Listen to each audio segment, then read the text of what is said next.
I'm Anthony Smith with HFG Trust, and you're watching the Chart of the Week 2-minute video.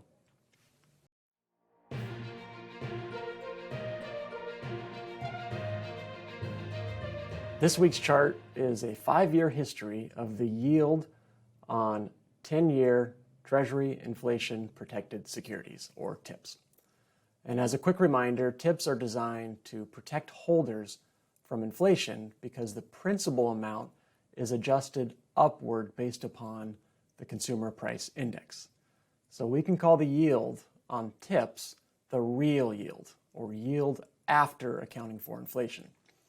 That yield, if we can really call it that, is at a record low right now, negative 1.17%.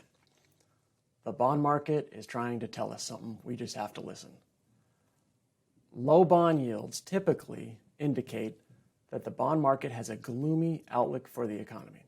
Because if collectively bond investors thought that economic growth and inflation were ramping up, why would they bid up safe securities yielding nothing?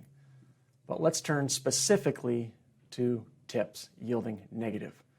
Investors are locking in a loss of purchasing power for the life of the bond. That's what negative real yields mean.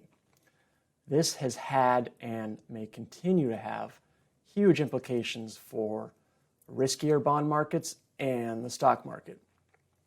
Let's take Mr. and Mrs. Jones, for example. They are confronted with a guaranteed loss of purchasing power in high-quality bonds, or increasing their exposure to stocks, which at least give them a chance of beating inflation.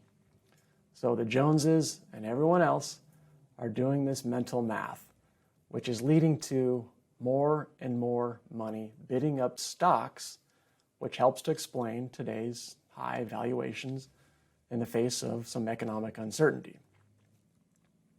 That's it for now. Thanks for watching. We'll see you next week.